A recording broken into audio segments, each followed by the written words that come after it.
Etong Tolonges na si Barbers.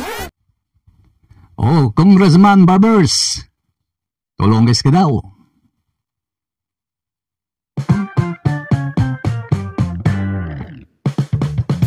Okay, magandang umaga po sa inyo mga kababayan. May nabubuong, hindi po bagyo, may nabubuong committee.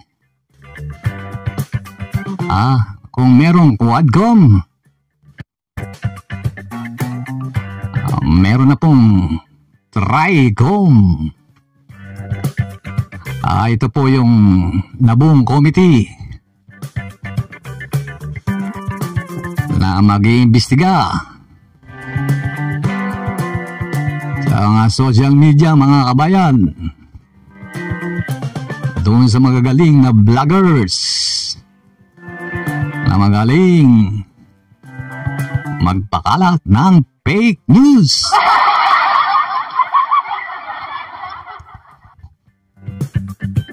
Okay mga kababayan, eto napanood ko meron sinabi si Boss Dada, di ba, nakata nyo? Tolonges daw si Barbers. Panoorin nyo. Itong araw na to actually, magsisimula yung hearing na yan, yung committee hearing na yan in aid of legislation. Putang ina, hindi ko alam kung anong legislation pa magagawa nyo dyan. Alam naman natin mga bossing na meron naman na tayong mga batas na umiiral dyan. Parang nung nakaraan, etong Tolonges na si Barbers, nung sabi niya, gagawa daw sila ng batas. Ayan po, sabi ni Boss Dada. Ang sabi ni Boss Dada,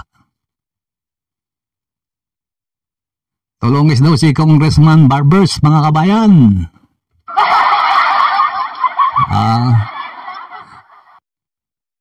Pagka ang sabi niya kasi sabi niya hindi naman daw siya mapapatawag dahil ang ipapatawag daw yung malalaking vloggers. Nililigtas niya yung sarili niya mga kabayan. Tingnan natin, di ba? Tingnan natin kung hindi papatawag si Dada, mga kababayan. Tinawag mong Tolonges si Barbers, pag tinanong ni Barbers ng English, dapat English din sagot mo.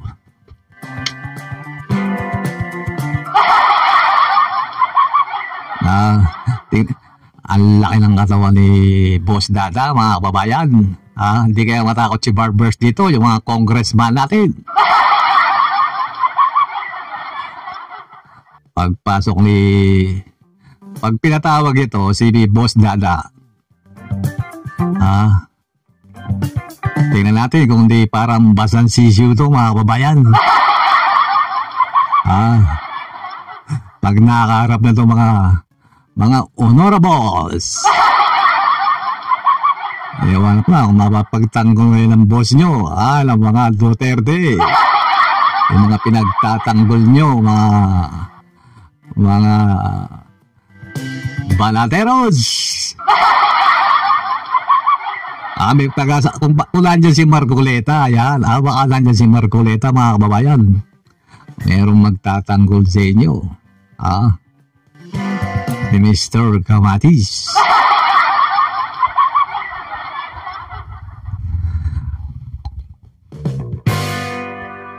Abangan natin mga kababayan, masaya to. Tatalungin lang naman mga ito hindi naman ipapakulong to hindi naman makakasuhan to mga ito itatanong lang sa kanila. Sigurado may mapapakitang mga video dyan kaya i-ready nyo na yung sagot nyo pa-English pa kayo baka nga pagtanong yung English dyan kaya magkuna kayo, mag-ready na kung ano yung sasagot nyo diyan sa kamera.